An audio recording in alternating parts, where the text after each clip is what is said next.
Hey guys, आप सभी का वेलकम है गुरुकुल हब यूट्यूब चैनल पर। और आज मैं आपके लिए बहुत इंपॉर्टेंट सेशन लेकर आया हूं।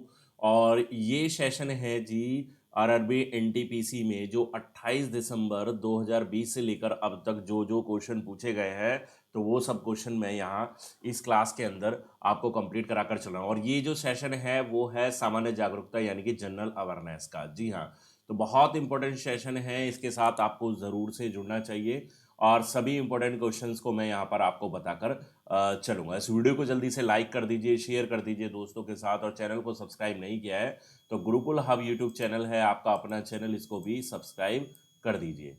तो चलिए शुरू करते हैं सेशन को। तो फर्स्ट क्वेश्चन से क्लास की शुरुआत करते हैं। तो बिल्कुल पहला सवाल आपके सामने आ रहा है और ध्यान देंगे, एक एक करके बड़ी जल्दी जल्दी फटाफट फटाफट हम पढ़ेंगे। यूनिसेफ का मुख्यालय पूछा गया है। यूनिसेफ का मुख्यालय जी न्यूयॉर्क और संयुक्त राज्य अमेरिका। यूनिसेफ और यूनेस्को में बच्चे थोड़ा सा कंफ्यूज रहते हैं, ठीक है। यूनिसेफ और यूनेस्को, यूनेस्को का मुख्यालय है जी पेरिस में, ठीक है, पेरिस यानी कि फ्रांस में। तो ध्यान रखिए, जहां का है तो यहाँ सा है। अब का और सा से समझो, तो का मतलब न्यूयॉर्क यानी कि का को का से मैच नहीं करना है और सा को सा से मैच नहीं करना है, यानी कि यूनिसेफ हो गया न्यूयॉर्क और यूनेस्को हो गया पेरिस। ध्यान रखेंगे। 1924 में भारतीय राष्ट्रीय कांग्रेस के अध्यक्ष कौन थे? तो महात्मा गांधी थे, ठीक है। तीसरा सवाल है कि किस तारीख को 1857 विद्रोह शुरू हुआ था? तो वो हुआ था 10 मई 1857 में, ठीक है। नेक्स्ट क्वेश्चन पर आगे बढ़ते हैं, और फोर्थ नंबर पर क्वेश्चन आता है हमारा कि राष्ट्रीय प्रौद्योगिकी दिवस कब मनाया जाता है? तो ये मनाया जाता है 11 मई। डेट से संबंधित हर परीक्षा में, हर शिफ्ट में, हर एग्जाम में सवाल पूछा जाता है, तो यहाँ ये जरूर से ध्यान रख के चलें। गांधी सागर डैम किस नदी पर है? तो ये है जी चंबल नदी पर गांधी सागर डैम को बनवाया गया है। काफी इंपॉर्टेंट क्वेश्चन। आगे बढ़ते हैं कि निम्नलिखित में से कौन भारत की सबसे लंबी सड़क सुरंग है? ठीक है, तो डॉक्टर श्यामा प्रसाद मुखर्जी टनल, जो जिसे श्यामा टनल के नाम से भी जाना जाता है, ये पूर्व में चेनानी नाशी टनल के रूप में जानी जाती थी और जम्मू और कश्मीर राज्य में भारत की एक सड़क सुरंग है। ध्यान रखेंगे कहां पर है? जम्मू कश्मीर राज्य में भारत की सबसे लंबी सड़क सुरंग। क्या नाम है? Doctor Shyama Prasad Mukherjee tunnel. कहां? श्यामा टनल के नाम से भी इसको जाना जाता है और पहले इसको चेनानी नाशी टनल के नाम से भी जाना जाता था। निम्नलिखित में से कौन भारत की सबसे लंबी राजमार्ग सुरंग है? ठीक है, राजमार्ग। तो अटल सुरंग दुनिया की सबसे लंबी राजमार्ग सुरंग है, जो कि 10,000 फीट की ऊंचाई पर है और 9.02 किलोमीटर लंबी सुरंग मनाली को पूरे साल में लाहौल और स्पीति घाटी से जोड़ने का काम करती है। तो ये भी काफी इंपॉर्टेंट सवाल है, ठीक है। आगे बढ़ते हैं, कि सामर झील किस राज्य में स्थित है? सामर झील की अगर बात की जाए तो सामर झील है एक नमक झील है। सामर साल्ट लेक जयपुर शहर के दक्षिण में 80 किलोमीटर और अजमेर राजस्थान से 64 किलोमीटर उत्तर पूर्व में स्थित है। कहां पर है? राजस्थान राज्य में है। राजस्थान का नाम याद रखेंगे और जयपुर अजमेर के नजदीक। मनरेगा किस तारीख को स्थापित किया गया था? महात्मा गांधी राष्ट्रीय ग्रामीण रोजगार गारंटी अधिनियम, मनरेगा की फुल फॉर्म याद रखेंगे, को भारत के राजपत्र अधिसूचना के माध्यम से 7 सितंबर 2005 को बच्चों अधिसूचित किया गया और यह 20 फरवरी को 200 पिछड़े जिलों में लागू हुआ था, ठीक है। ध्यान रखेंगे।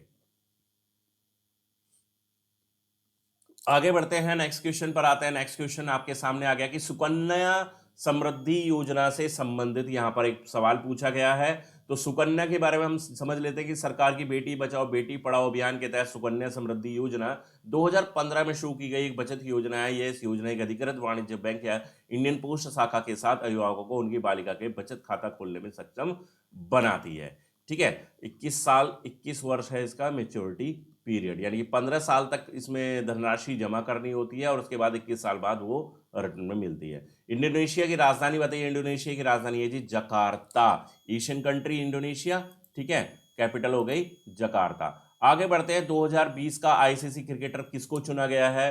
तो 2020 के आईसीसी क्रिकेटर का नाम है जी Virat Kohli, Indian captain Virat Kohli. RBI अधिनियम बताना है, आरबीआई एक्ट। आरबीआई एक्ट की बात करें तो ये 1934 भारतीय रिजर्व बैंक के तहत विधायी अधिनियम था। कंपनी अधिनियम के साथ यह अधिनियम, जिसे 1936 में संशोधित किया गया था, भारत में बैंकिंग फर्मों की देखरेख के लिए एक रूपरेखा प्रदान करने के लिए इसको बनाया गया था। समझ में आई बात? आगे बढ़ते हैं नेक्स्ट क्वेश्चन पर। डीआरडीओ का मुख्यालय कहां पर है? तो डीआरडीओ के मुख्यालय की अगर मैं बात करूं तो वो है आपका नई दिल्ली में। ठीक है, भारत की राजधानी नई दिल्ली में डीआरडीओ का मुख्यालय। आगे बढ़ते हैं, यूआरएल का पूर्ण रूप क्या है? तो यूआरएल के पूर्ण रूप की बात करें तो यूनिफॉर्म रिसोर्स लोकेटर। ठीक है, यूनिफॉर्म रिसोर्स, यूआरएल पूछा गया सवाल, ध्यान रखेंगे। पोखरण टेस्ट किस वर्ष आयोजित किया गया था? तो पोखरण टेस्ट आयोजित किया गया था 1974 में। कब किया गया था? 1974 में। ध्यान रखें, एक एक सवाल इंपॉर्टेंट, एक एक सवाल कीमती। वीडियो को लाइक और शेयर जरूर से करें। अगले सवाल पर आते हैं। अगला सवाल है हमारे पास, साइमन कमीशन किससे संबंधित है? ठीक है, तो 1919 के भारत सरकार अधिनियम द्वारा स्थापित भारतीय संविधान के कामकाज पर रिपोर्ट करने के लिए स्टेनली बॉल्डविन के तहत कंजर्वेटिव सरकार आयोग में 7 सदस्य शामिल थे। 4 संरक्षक थे, 2 मजदूर और 1 लिबरल प्रतिष्ठित के संयुक्त अध्यक्ष थे। ठीक है, तो ये था आपका साइमन कमीशन। 1919 के भारत सरकार अधिनियम द्वारा इसको स्थापित किया गया था। आगे बढ़ते हैं नेक्स्ट क्वेश्चन पर। नेक्स्ट क्वेश्चन आपके सामने आ रहा है कि सरदार सरोवर बांध किस नदी पर बनाया गया है? तो सरदार सरोवर बांध नर्मदा नदी पर। ठीक है, याद रखेंगे। नेक्स्ट है कि गोदावरी नदी का उद्गम स्थल बताइए। त्र्यंबकेश्वर है। त्र्यंबकेश्वर की पहाड़ियां गोदावरी नदी महाराष्ट्र के नासिक जिले में त्र्यंबकेश्वर से निकलती हैं। ठीक है, और कहां चली जाती है गोदावरी नदी?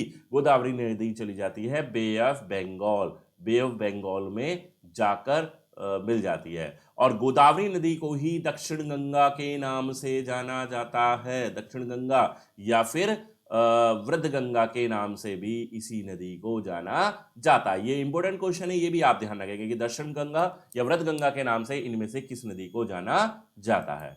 आगे बढ़ते हैं, नेक्स्ट प्रश्न पर आते हैं। प्रधानमंत्री सुरक्षा बीमा योजना, प्रधानमंत्री सुरक्षा बीमा योजना कब शुरू की गई? तो मई 2015 में इसको शुरू किया गया था। नेक्स्ट है कि सांची स्तूप कब बनवाया गया था? किसके द्वारा बनवाया गया था? सांची में अशोक महान के द्वारा स्तूप बनवाया गया था। सबसे पुराने बौद्ध स्मारकों में से एक है ये सांची का स्तूप। नेक्स्ट प्रश्न पर चलते हैं कि भारतीय हॉकी टीम ने आखिरी बार ओलंपिक में स्वर्ण पदक जीता था कब? तो 29 जुलाई 1980 में सबसे अंतिम बार जो ओलंपिक में स्वर्ण पदक जीता है हॉकी में, तो वो 1980 में 29 जुलाई को जीता। उसके बाद भारतीय टीम हॉकी में स्वर्ण पदक नहीं जीत पाई। भारतीय संविधान का अनुच्छेद 21 निम्नलिखित में से किससे संबंधित है? तो जीवन का अधिकार, किसी भी व्यक्ति के साथ लिंग जाति या धर्म से संबंधित भेदभाव नहीं किया जा सकता। भारत के प्रत्येक नागरिक को अनुच्छेद 21 के तहत जीवन का अधिकार दिया गया है। ठीक है, ध्यान रखें। आगे बढ़ते हैं नेक्स्ट क्वेश्चन पर चलते हैं। नेक्स्ट क्वेश्चन है कि श्वेत क्रांति किससे संबंधित है? सबको पता है जी, श्वेत क्रांति दूध से संबंधित है। ठीक है, श्वेत क्रांति की बात की जाए या ऑपरेशन फ्लड की बात की जाए तो ये किससे संबंधित है? ये आपके दूध से संबंधित है। 1970 में इसको विकसित किया गया था।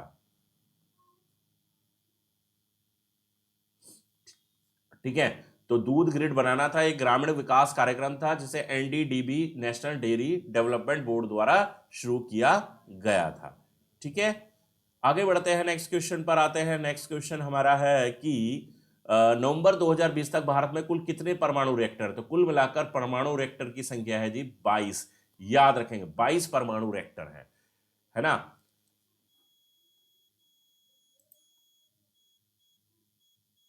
अगला सवाल आया आपके सामने आया कि एमएसपी एम एक मिनट एमएसपी एमएसपी किसके द्वारा तय किया जाता है? तो भारत सरकार के कृषि लागत और मूल्य आयोग की सिफारिशों के आधार पर कृषि और सहकारिता विभाग भारत सरकार अपने बुवाई के मौसम से पहले 22 फसलों के लिए न्यूनतम समर्थन मूल्य घोषित करती है। उसको बोलते हैं जी हम एमएसपी। समझ रहे हैं ना, एमएसपी इसको बोला जाता है। आगे है क्वेश्चन कि निम्नलिखित में से कौन भारत का पहला बैंक है? तो बैंक ऑफ हिंदुस्तान भारत का सबसे प्राचीन, सबसे पहला बैंक माना जाता है, बैंक ऑफ हिंदुस्तान। आगे बढ़ते हैं, भारत में कितने परमाणु रिएक्टरों का परमाणु हथियारों का परीक्षण किया गया है? तो 3 टेस्ट और 6 डिवाइसेस का परीक्षण किया गया है। ठीक है,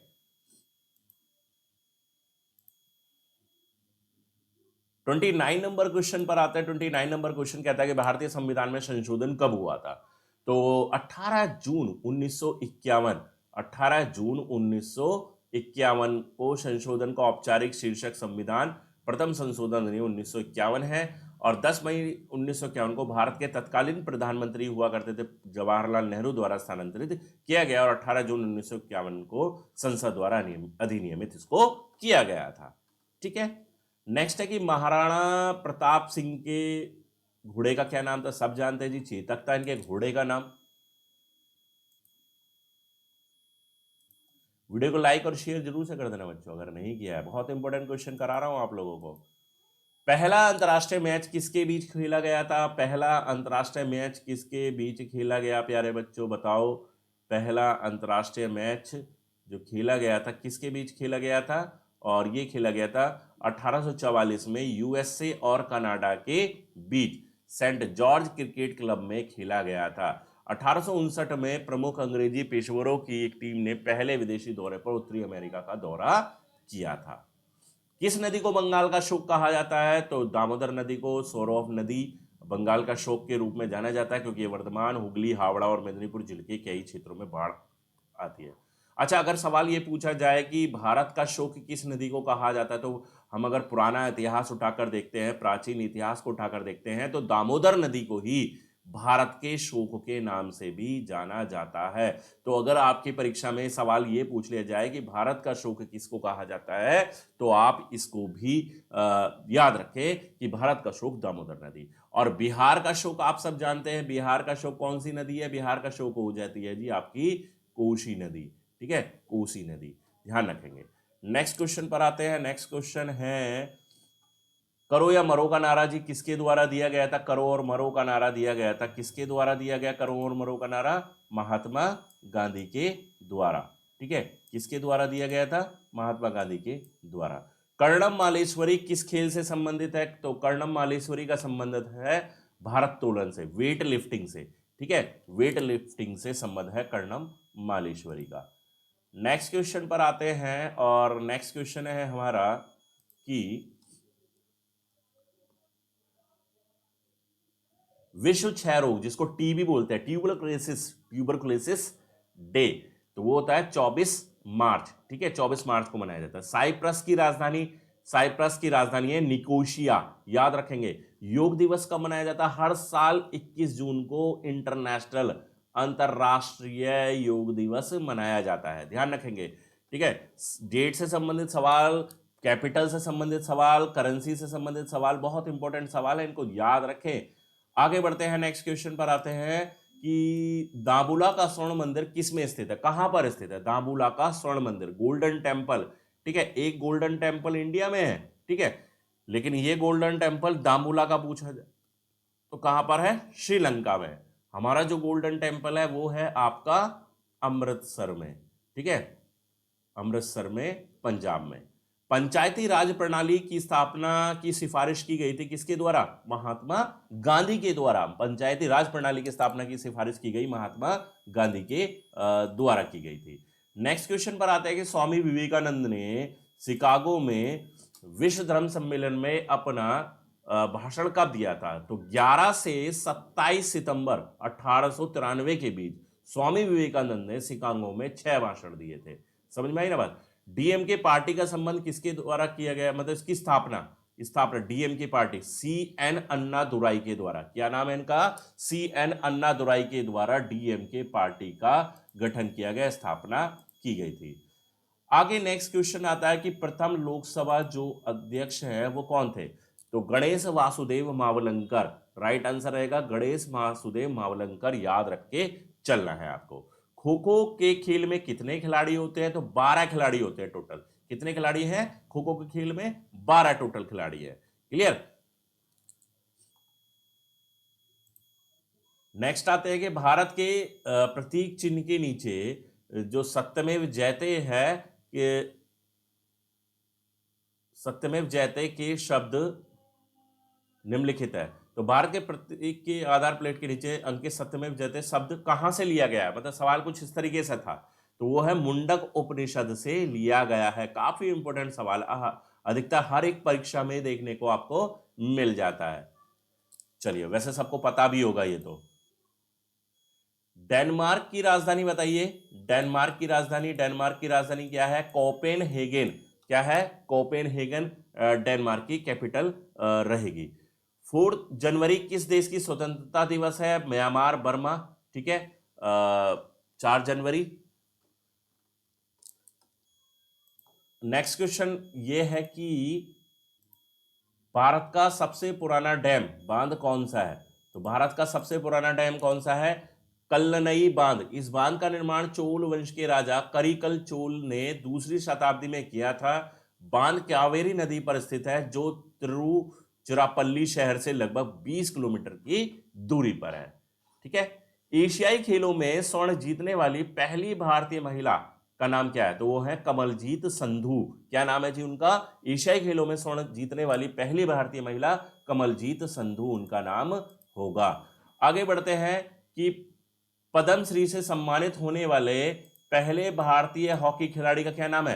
तो उनका नाम है बलवीर सिंह दोसांझ। क्या नाम है? बलवीर सिंह दोसांझ उनका नाम रहेगा। पद्मश्री से सम्मानित होने वाले पहले भारतीय हॉकी खिलाड़ी का नाम। नेक्स्ट क्वेश्चन पर आते हैं तेजी के साथ। नेक्स्ट क्वेश्चन है कि रविन्द्रनाथ टैगोर ने किस वर्ष नोबेल पुरस्कार जीता? तो रविन्द्रनाथ टैगोर ने कब जीता था नोबेल पुरस्कार? 1913 में। ठीक है, 1913 में नोबेल प्राइज मिला था रविन्द्रनाथ टैगोर को, और सबसे पहले भारतीय थे जिन्हें नोबेल प्राइज से नवाजा गया था।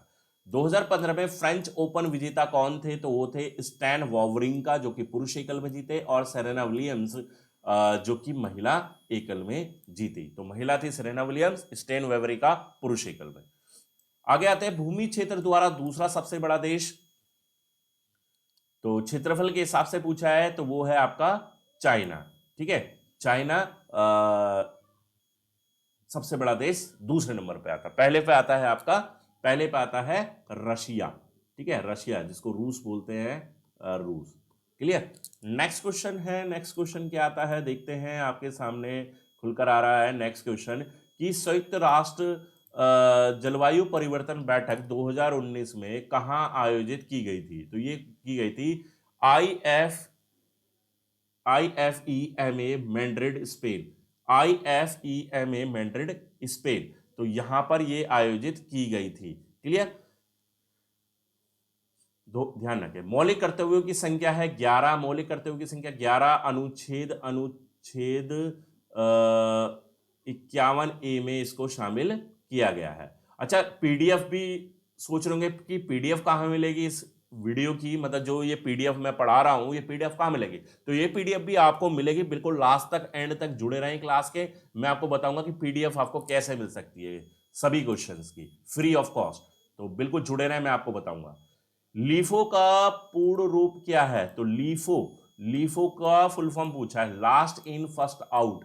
लीफो एक ऐसी विधि है जिसका उपयोग इन्वेंट्री के लिए किया जाता है। ठीक है, लीफो का मतलब हो गया लास्ट इन फर्स्ट आउट। ध्यान रखें, इंपोर्टेंट सवाल। पहला पुनर्गठन राज्य विधेयक, पहला पुनर्गठन राज्य विधेयक 1956 भारत के राज्य और क्षेत्रों की सीमाओं का एक बड़ा सुधार था, उन्हें भाषाई रेखाओं के साथ व्यवस्थित किया गया था। ठीक है, भाषा के आधार पर गठित पहला राज्य था, वो कौन सा था? वो था जी आपका आंध्र प्रदेश। भाषा के आधार पर गठित पहला राज्य आंध्र प्रदेश।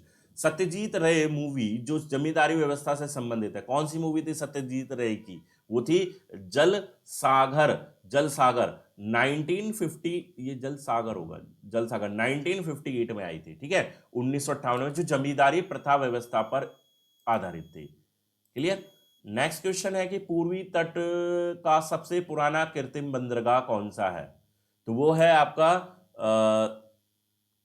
चेन्नई। यातायात की मात्रा के संदर्भ में दूसरा सबसे बड़ा बंदरगाह है, और भारत के पूर्वी तट पर सबसे पुराना कृत्रिम बंदरगाह, यातायात के हिसाब से दूसरा है, और पूर्वी तट पर सबसे पुराना कृत्रिम बंदरगाह। यह पेट्रोलियम उत्पाद, कच्चे तेल, उर्वरक, लौह और ड्राई कार्गो को संभालने का काम करता है। नेक्स्ट है कि पुस्तक के लेखक हैं ऑफ शेड ऑफ केसर, तो वो है सबा नकवी। क्या नाम है इनका? सबा नकवी, जो कि ऑफ शेड ऑफ केसर के लेखक। अंतर्राष्ट्रीय नृत्य दिवस मनाया जाता है, कब मनाया जाता है? 29 अप्रैल को मनाया जाता है जी, अंतर्राष्ट्रीय नृत्य दिवस, इंटरनेशनल डांस डे। ठीक है, ये कराए मैंने 60 क्वेश्चन, और इसी तरह से आपको कुछ दिन यही सेशन मिलेंगे, तो जुड़े रहें आप इस सेशन के साथ। डेली सुबह 9 बजे मैं ये सेशन आप लोगों के लिए लेकर आऊंगा। ठीक है, अब बात आती है कि जी पीडीएफ कहां पर मिलेगी? आपको पीडीएफ मिलेगी हमारा गुरुकुल हब चैनल है, ठीक है, टेलीग्राम पर गुरुकुल हब के नाम से सर्च कर लीजिए, आपको मिल जाएगा। 8700 कुछ बच्चे उसमें जुड़े हुए हैं, आप भी जुड़ जाइए, आप पीछे क्यों रहे। वहीं पर हम इसकी पीडीएफ डालने वाले हैं, वहीं से आपको ये पीडीएफ मिलेगी। लिंक मैंने डिस्क्रिप्शन में भी दिया हुआ है, तो वहां से भी आप इसको डाउनलोड कर सकते हैं। तो सुबह 9 बजे इस सेशन के साथ जरूर से जुड़ें अगर आप इन सभी क्वेश्चंस को पढ़ना चाहते हैं, क्योंकि आने वाले ग्रुप डी एग्जाम में भी कुछ इसी तरह के सवाल पूछे जाएंगे। तो चलिए मिलते हैं बच्चों नेक्स्ट सेशन में, तब तक के लिए बाय, थैंक यू।